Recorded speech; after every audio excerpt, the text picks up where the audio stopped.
Back again. For a stretch there, last week or so, that it's like every other day or every day actually, there was just something that I felt like needed to be shared or talked about, etc.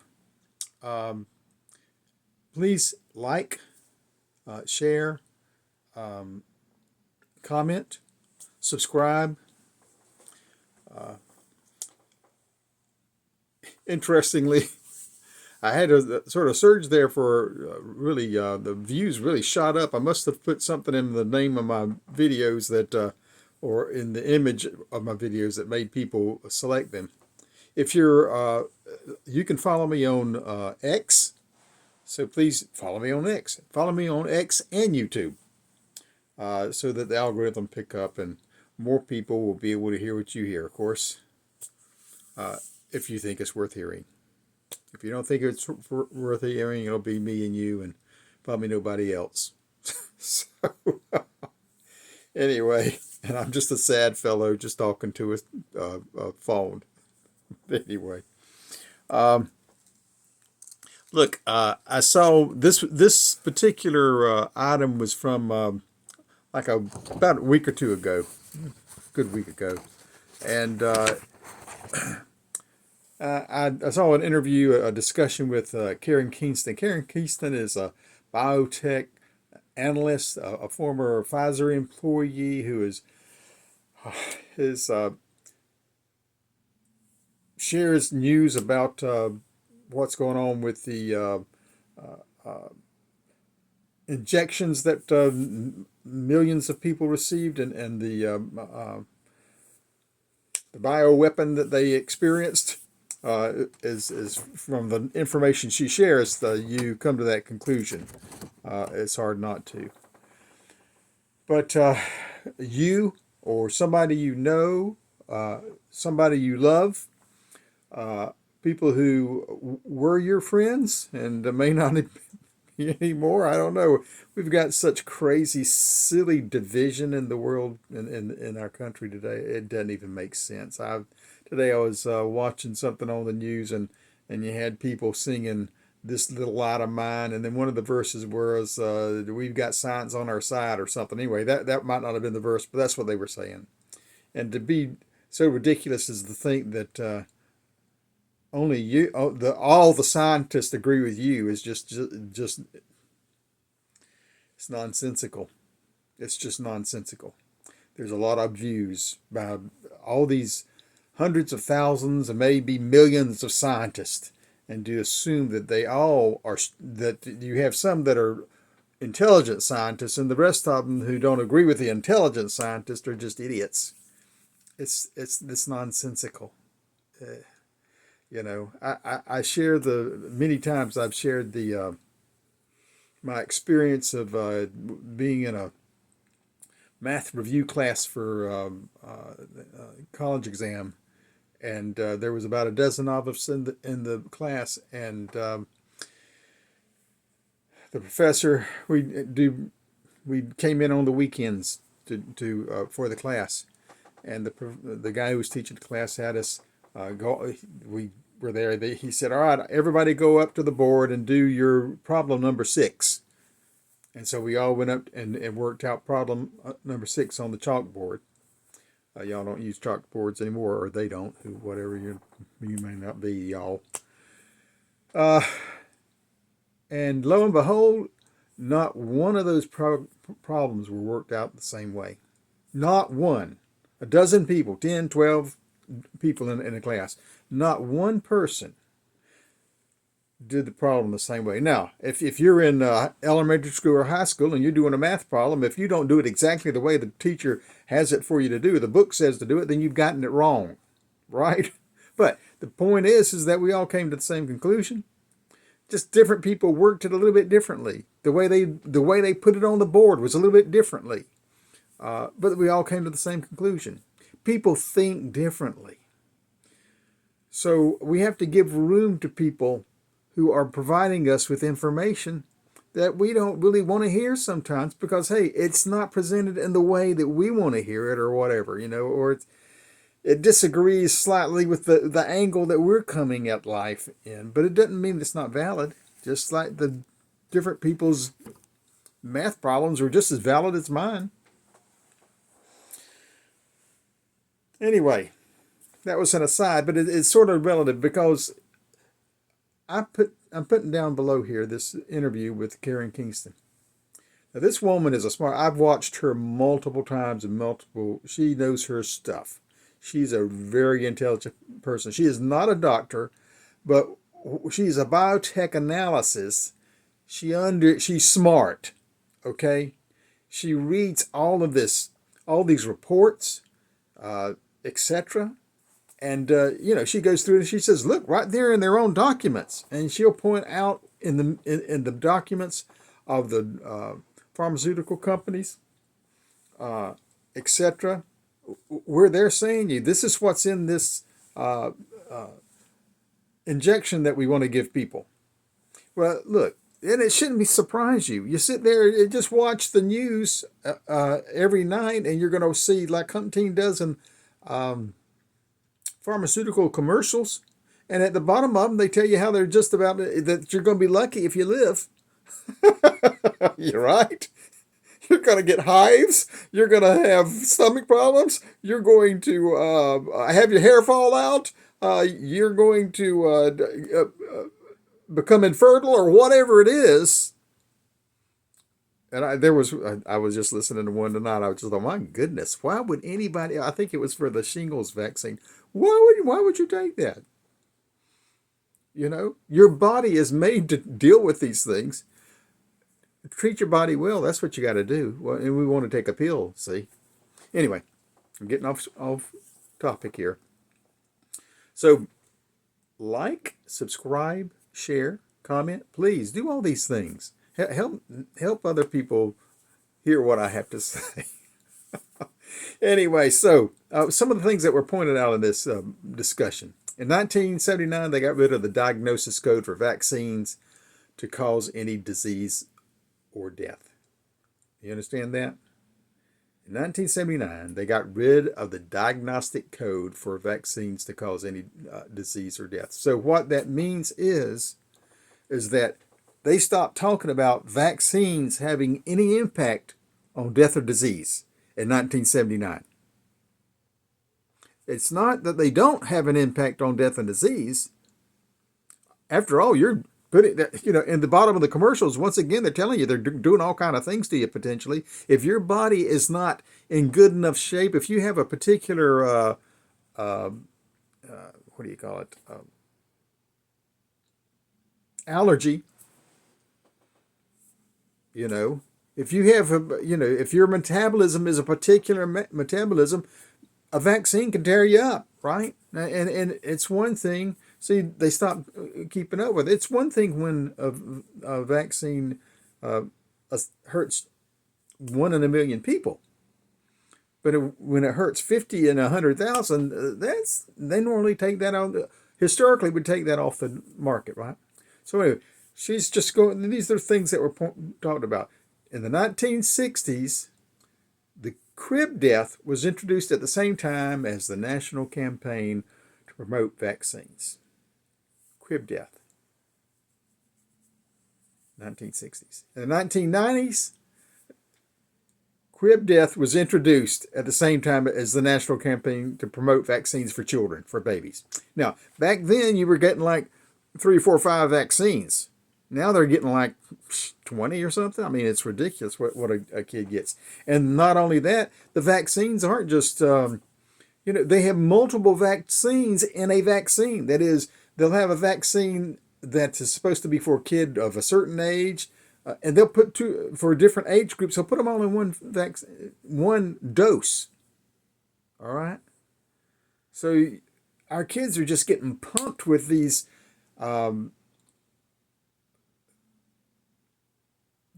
and these, whatever they are, they're not germs, bacteria. Anyway, they're not bacteria. Vaccines are dead things. Okay, but they're getting pumped with this material that our body needs to fight against, and it will fight against. We don't, people existed for thousands of years. Now, if you're an evolutionist and you want to believe that the Earth is 100 zillion years old and humanity has been around for 100,000 years or 500,000 or whatever, whatever length you, well, look, that's a long time. And you think that we just in the last few decades we came up with something that's going to save humanity? No, no, no, no, no, no. That's not the way that's not. Our bodies are made to handle things. People actually did live they were 190 years and 80 years old. There's some of our forefathers of our country lived to ripe old age. Okay, yes, people could get sick, and there are things that life is better. Okay, less of us are cutting our fingers and getting an infection in it and dying. Okay, because we're not out working in the field or in the forest and with a sharp blade or something. I mean, there's things that do have ramifications to keep us from being hurt. Instead, we're having fun and playing football and things like that, and getting concussions and breaking our arms and things like that in baseball, whatever. So.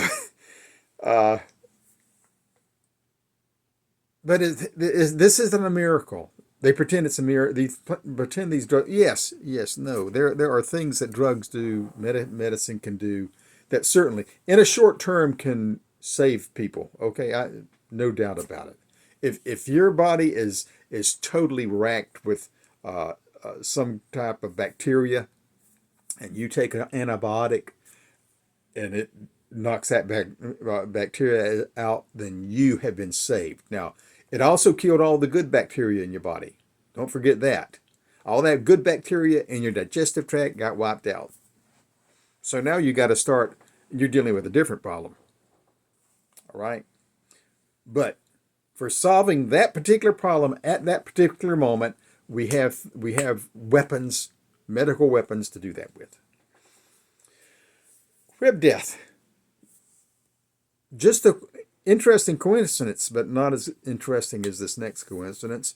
In the 1990s, sudden instant death syndrome was introduced, but it's actually reactions to vaccines. So parents were traumatized for that entire, even after that decade, but particularly in that period, if you were alive and kicking at that time and you were adult, and if you had children yourself or grandchildren or whatnot, you saw this concern about sudden instant death syndrome for children. So what was happening? Well, we were laying our babies in the crib in the wrong way, and they were. Remember all that? Oh, you got to lay your child in the crib a certain way. Well, it's good to know. But humanity lasted forever. Now, I know, yes, 200 years ago, more children were dying. I get that. But I don't know that we have any proof that it had anything to do with sudden instant death syndrome for children. And on top of that, it wasn't a big problem until like the 90s, right? So they're getting more and more children. We're getting more and more and more and more vaccines. And all of a sudden they started dying. They're just laying in their bed and dying. And parents were traumatized by the fear of, look what I did to my baby. I thought I was doing good for my baby, and I didn't do good enough for my baby. What a torturous thing. How evil. That's just evil. So we introduce these things that, and we just don't admit what's going on. We don't bother to look. Well, if you're not if in 1979 we decided not to diagnose whether vaccines cause death or disease, then obviously we don't know that that's what's happening until somebody looks at it on their own. So I guess, back to the scientists. There were some scientists, there were some medical people who used their noggins and looked into some things and came to the conclusion that, hey, it's reactions to vaccines that are killing those children. We've got autism. going out the wazoo these days. Autism everywhere.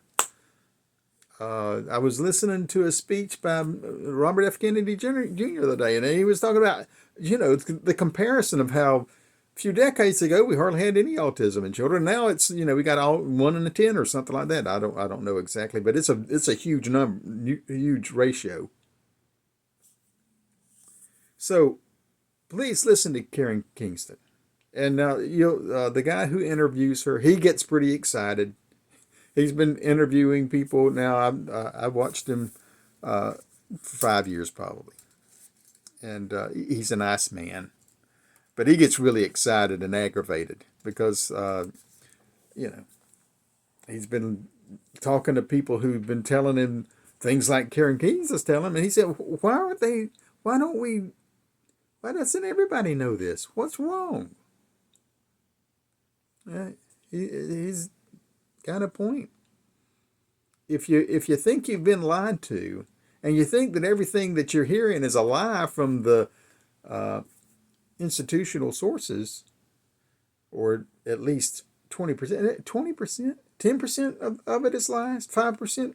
Does it matter whether it's 1%? If it's a lie, it's just not true. It's based on, it's really nothing more than old wives' tales.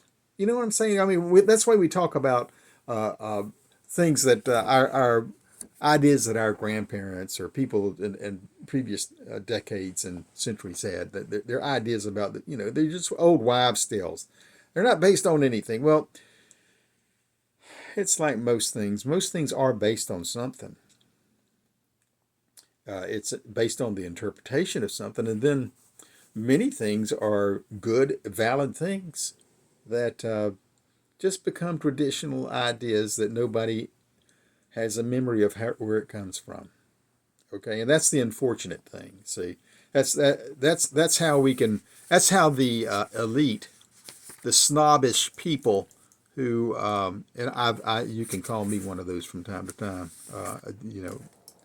I have to, if I'm to be honest, I have to admit that I feel like, look, I've looked into some things, I've learned some things, and other people don't know the things I know. So, and it's really easy to slip into, well, they're idiots, and I'm the only person that knows what I'm talking about. But it's really easy for ivory tower types, as I heard somebody describe people tonight on some program on the news. Ivory tower types. Anyway, and you can be an ivory tower type without ever being in an ivory tower. But it's really easy to do it if you've been in an ivory tower, because you think you know.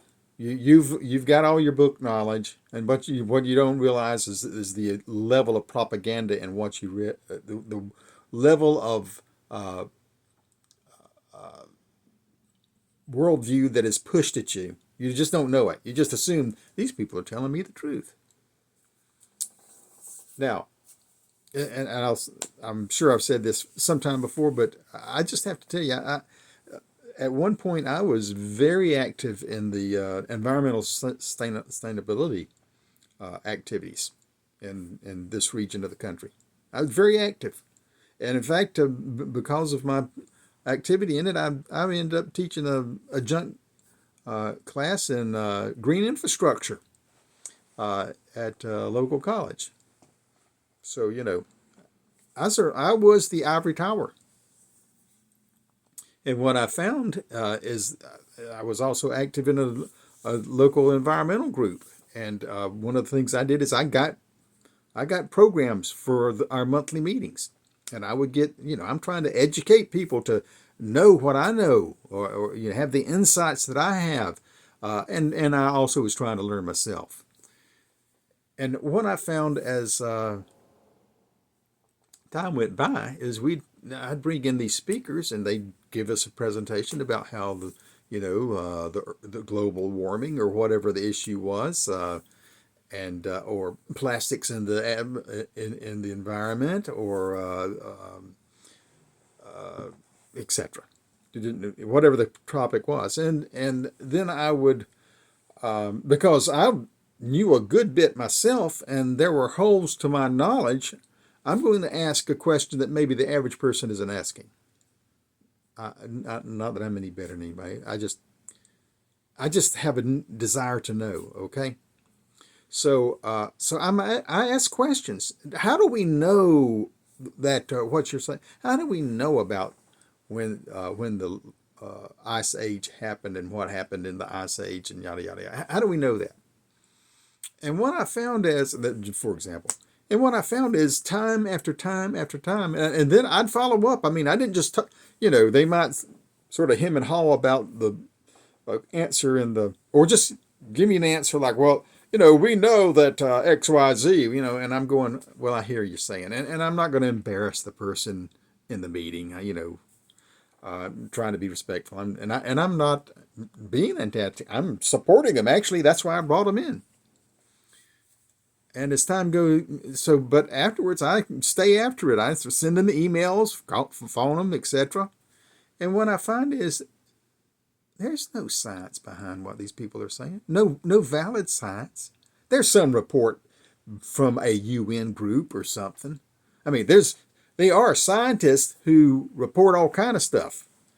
The question is, are you looking at all the scientists, or are you just looking at this one group? And that tends to be what happens, is that one group or a group of whatever, a certain segment is promoted and promoted and promoted and promoted. Their ideas are promoted. They're the ones if you, and I've said this before, you go and look at a news program, a Sunday morning news program or anything like that, and they have on experts, and you will find it's the same experts over and over and over and over and over again saying the same thing.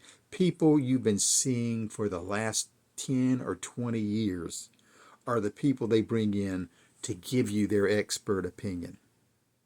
And they're nothing but talking. They're just mouths, most of them.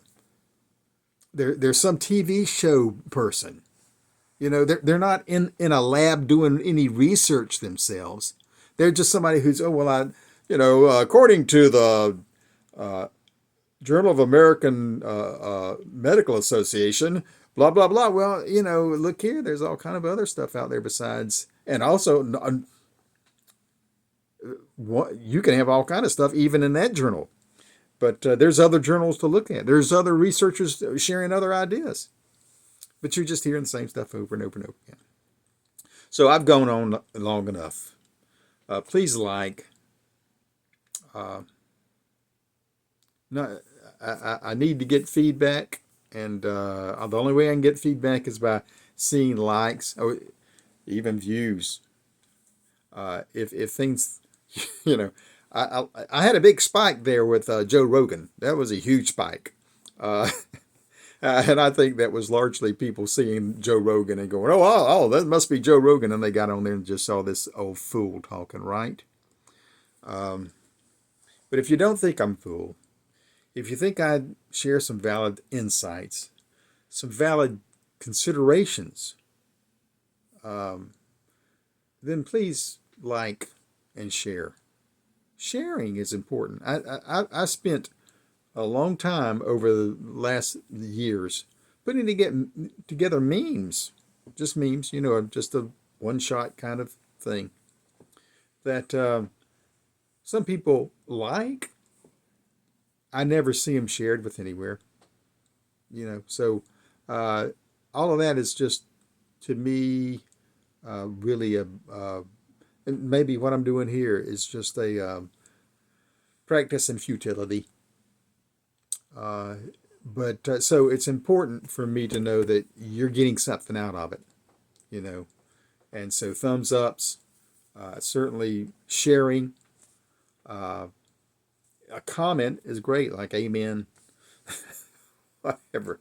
And even it's a comment like, Mark, you don't know anything about scientists, you're an idiot. That's okay. I won't agree with you. And I know that I don't always give all the, I don't give you all detailed footnotes.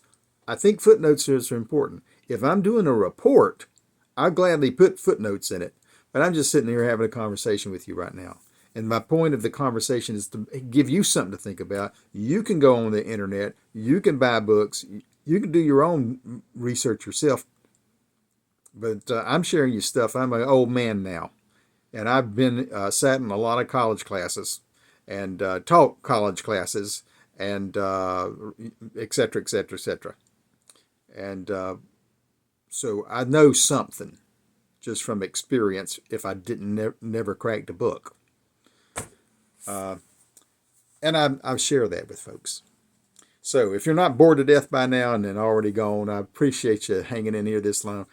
Go ahead and look at this interview with Karen Kingston and listen to what she has to say. She's a smart person, and she does not hold back any punches. Have a good day.